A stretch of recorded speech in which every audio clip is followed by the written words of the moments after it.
એક વાર ખૂબ સરસ કરીએ. બોલો અને ભગવાનને પ્રાર્થના કરીશ કે આપણું જીવન બહુ સારું બને અને આપણું જીવન હંમેશા સફળ રહે.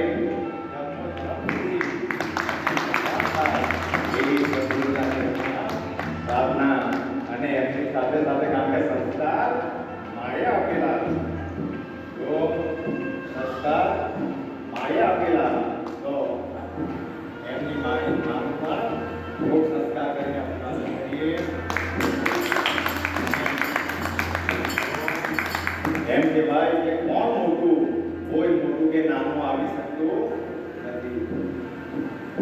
જે માણસોના વિચાર સારા અને તે આચરણમાં મૂકે તો મોટું એ કહેવાય. એટલે એમને વંદન કરવું પડે. ખૂબ ખૂબ અભિવાદન અને ખૂબ ખૂબ તમને પણ ધન્યવાદ. આ બાળકનું ભવિષ્ય ખૂબ સારું રહે એવી બાબાના ચરણમાં પ્રાર્થના કરી. તો એક વાર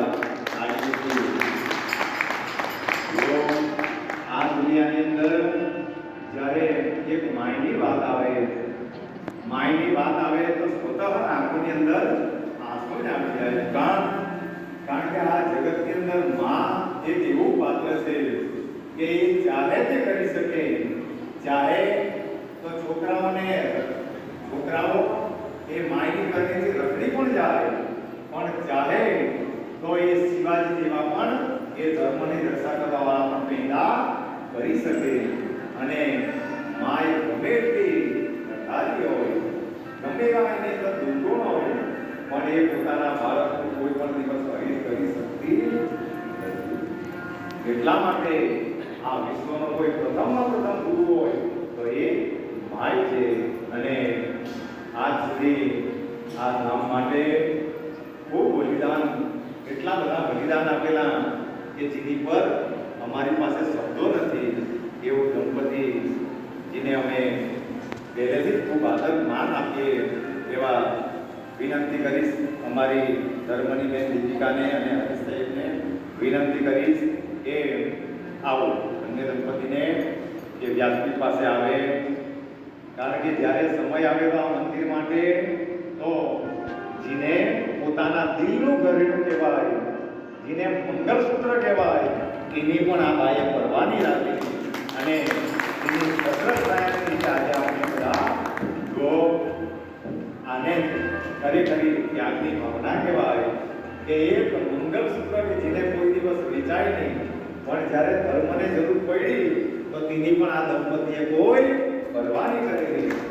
અને જ્યારે એનું ફળ ક્યારે પડ્યું, આ તો બાબાએ પરમિશન આપી. એમની તો બિલકુલ આ દંપતીની ઈચ્છા નથી, પણ જ્યારે બાબાએ આમને જેમ એ પિનલબેનને સાલ પહેરાવા ગયેલી એવું નિર્દેશન કરેલું, તેમ બાબાએ એમ કહે કે મારી દીકરીને પણ સન્માન કરજે. એટલા માટે ખૂબ બાબાને પ્રાર્થના કરીએ કે આ દંપતી એ લક્ષ્મીનારાયણની જોડી ખૂબ લાંબુ આયુ ભોગવે અને એમના પુણ્યો ચાલુ છે. કારણ કે જે છત નીચે આપણે બેઠેલા છે એની અંદર અનમોલ સહયોગ આપેલો છે.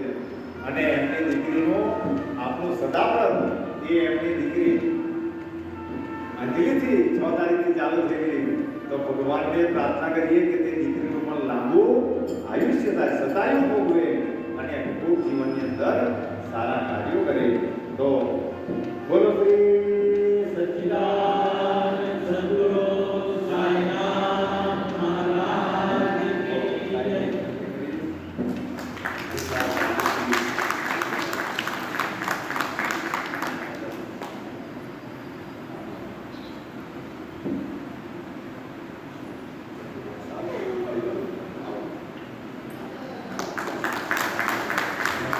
જયંતિભાઈને વિનંતી કરીશ કે બંનેને સાથે, કારણ કે આ જોડી લક્ષ્મી નારાયણ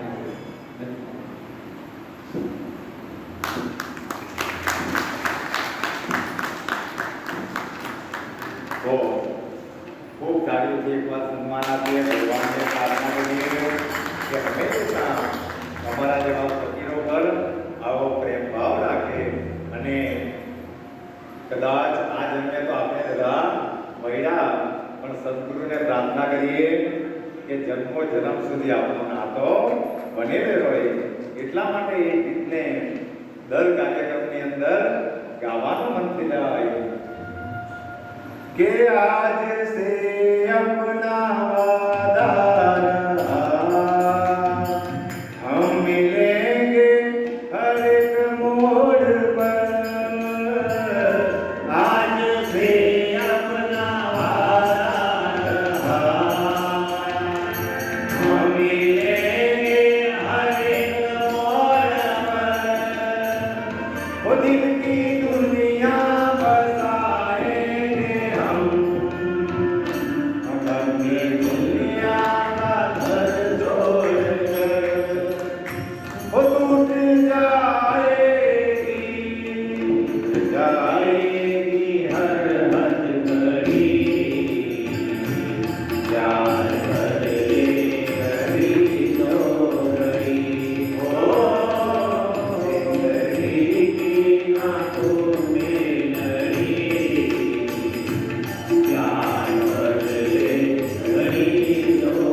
આજે ગુરુ પૂર્ણિમા છે એટલે ગુરુ તો હું નથી, એક શિક્ષક અને શિક્ષક છું, બરાબર.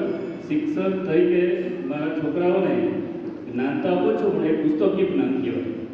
તો ગુરુ એટલે આધ્યાત્મિક ગુરુ, એ હૃદય સાથે જોડેલો તાર હોવો જોઈએ. ગુરુ એટલે અંધકાર અજ્ઞાનમાંથી આપણને પ્રકાશ તરફ લઈ જાય એ ગુરુ કહેવાય. એ ગુરુની મહિમા ખૂબ ઊંચો છે કે આપણા સતીશભાઈ અત્યારે આપણે બધું કહી દીધું છે. તો ગુરુ પૂર્ણિમા નિમિત્તે સર્વે ભક્તોને કે હૃદયનો જે ભાવ એ પ્રચલિત થાય અને અજ્ઞાનમાંથી પ્રકાશ તરફ લઈ જવું જોઈએ. અસ્તુ. સાઈરામ. બધા જ ભક્તોના ચરણોમાં વંદન છે. હું એક જ મિનિટ બોલીશ, વધારે સમય નથી લેવાની. બાબાની એટલી અગાધ કૃપા છે અમારા પર કે એનો કોઈ શબ્દ નથી મારી પાસે. 2013માં હું મૃત્યુના શરણે પહોંચી ગયેલી અને એ દિવસે મને બાબાએ નવું જીવન આપેલું. એટલે અમે જે કંઈ કદાચ જરાક કંઈ કર્યું હશે એનું કોઈ વિશ્વાસ નથી એની આગળ. અને બીજી નાની વાત કહું, પરમ દિવસે મને વિચાર આવ્યો, મારો હારો અહીંયા નથી, પણ બાબાને પ્રાર્થના કરું કે બાબા તું મહિનામાં એક દિવસ એવો મને આપ કે હું તને જમાડવા આવું. પરમ દિવસે વિચાર આવ્યો, કાલે શંકરભાઈએ ફોન કર્યો કે દીપિકાબેન ઘરે છે, બાબાને જમાડવાના છે. તો ખૂબ ખૂબ. અને હવે પછી અમારા નાદય દેવીના સુભાષભાઈને વિનંતી કરીશ કે અમે પણ એમના આશીર્વાદ લેવા માટે આતુર હતા. પણ એક વાત તો તમારે સંભળાવવી જ પડે, કારણ કે એમનો શિક્ષક છે. પણ એ ટીમ ના જો આપણો આ સાંઈધામનો સંકુલ એ કેટલા એના મૂલ્યા ક્યાં સુધી ફેલાયા. અને આ ટીમ એટલી સરસ છે કે એકવાર એમને પણ ખૂબ ખૂબ તાળીઓ કરી. અને જો એમનો લીડર સારો, જેમનો ડ્રાઈવર, જે બસનો ડ્રાઈવર સારો તો એને સીધી સુધી લઈ જાય. પણ જો ડ્રાઈવર બેવડો હોય તો આપણા સાબરઘાટ બાજુ બસને સીધી કરે. તેમ આ ટીમનો ડ્રાઈવર આટલો સરસ છે. બોલો શ્રી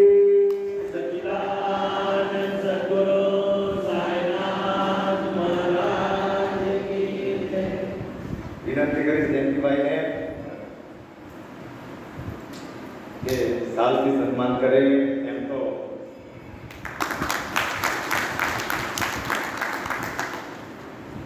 અમને કંઈક તો આશીર્વચન તમારે, કારણ કે આપણે કેટલા સમયથી સાંભળવા માટે આતુર હતા.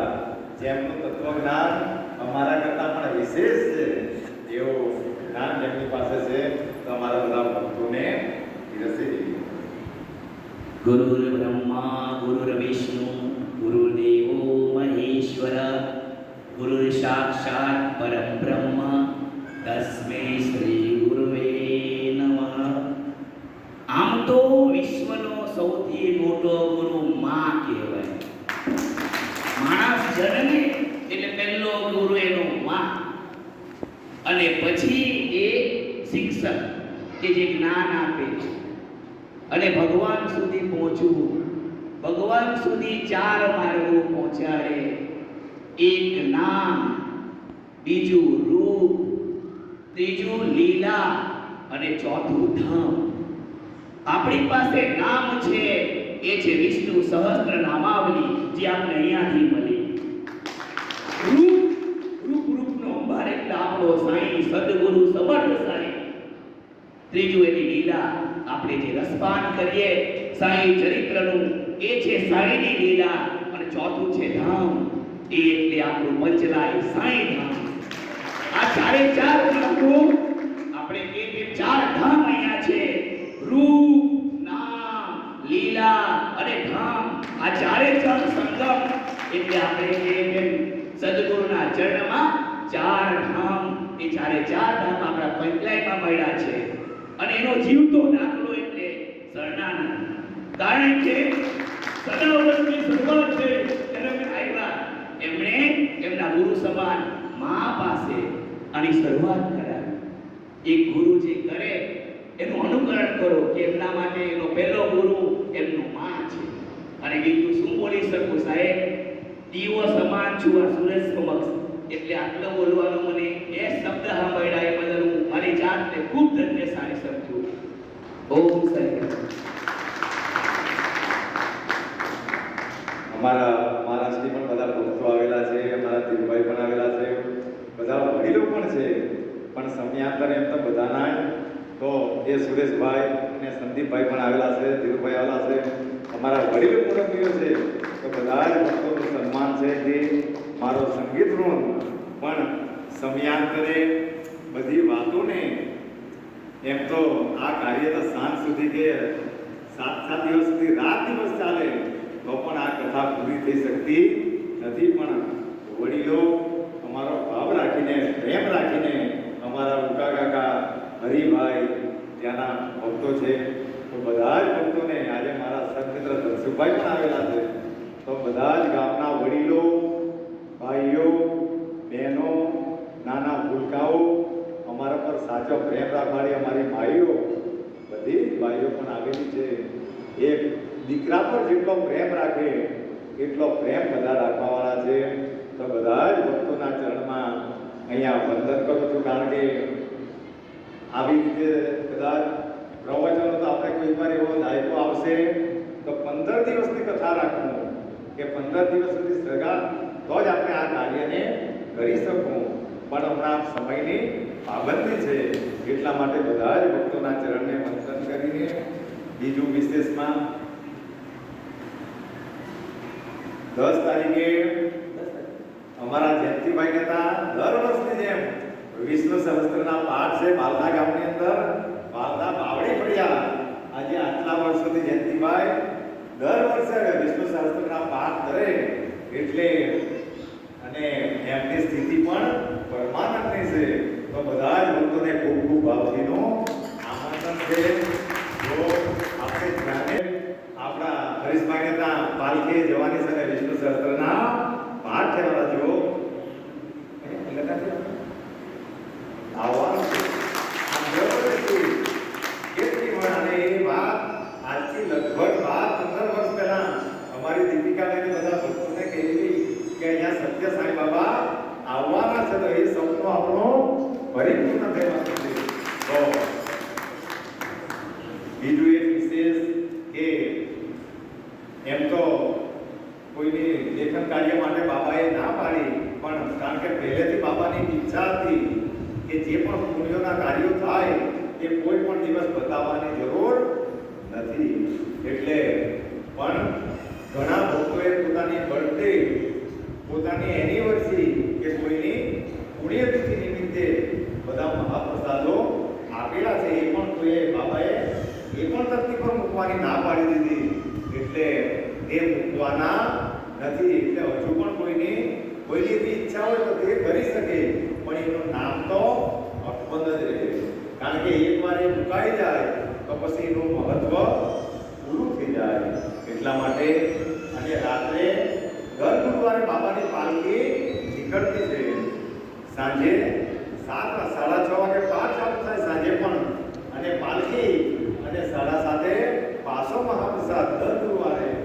એનો પણ વિશેષ અને એવું કહેવાય કે આપણો આ ઉમરો છે એ અલૌકિક પ્રકારનો ઉમરો છે. એ ગુરુસ્થાન છે.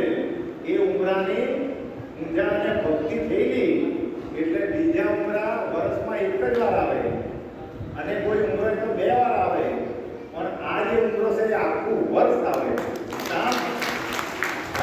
ચરિત્રમાં એવું લખેલું કે જે ઉમરા આખું વર્ષ આવે ત્યાં કંઈક ને કંઈક મોટું ધામ નિર્માણ થાય. એનું દ્રશ્ય પણ આપણને દેખાયું વાત. એટલે આ ઉમરાની કોઈ પરિક્રમા કરે તો પણ તેની મનોકામના પૂરી થાય, અને એ પરિક્રમા કરીને પાલખી નીચેથી પાસ થાય તો તેને જન્મ લેવાની જરૂર સદગુરુનું નામ મળે એવું ગુરુ ચરિત્રની અંદર લખેલું છે. તો જ્યારે બધાને સમય હોય તો પાલખીમાં પણ આવવાનું, કારણ કે એનું અલૌકિક મહત્વ છે. અને હવે આપણું આ પંચલાય તીર્થ ક્ષેત્રની અંદર આવે એટલે લાભ પાંચમ પર ગામે ગામથી પાલખીઓ આવશે, અને આપણે અહીંથી 2 કિલોમીટરની પરિક્રમા કરવું. અને આવો વિશાળ ત્યારે વરસાદની હશે એટલે ત્યારે વિશાળ પરિક્રમા આપણે બધા કરવું. તો ભગવાનને હવે એકવાર આ દંપતીએ પણ બહુ ભક્તિ કરેલી છે, તો એકવાર આ દંપતીને પણ ખૂબ ખૂબ મારા રસોડા સમિતિ, બધી જ સમિતિઓ ખૂબ સેવા કરે. અમારો આ સંગીત રૂમ, આ બધા ભક્તો રાત દિવસ પણ જોઈ ને અને ભગવાનની ભક્તિ કરે, સેવા કરે. તો આ બધા જ ભક્તોનું પરમ કલ્યાણ થાય એવી બાબાના ચરણમાં પ્રાર્થના કરીએ. વિશેષમાં અમારા ઉકાકરા જેવા સમર્થો છે, એમ તો સમય થોડો કવર થઈ જાય એટલા માટે, પણ કોઈ પણ પાછો કાર્યક્રમ થોડા સમયમાં પ્રસાદાલયમાં રાખવાના છે. તે દિવસે પહેલું સંબોધન અમારું ઉકાકાનું રહેશે, કારણ કે એમના તરફથી પણ અમે ખૂબ ખૂબ જીવનમાં શીખ્યા છે. તો હવે આપણે ભગવાનને થાળ ધરાવીએ.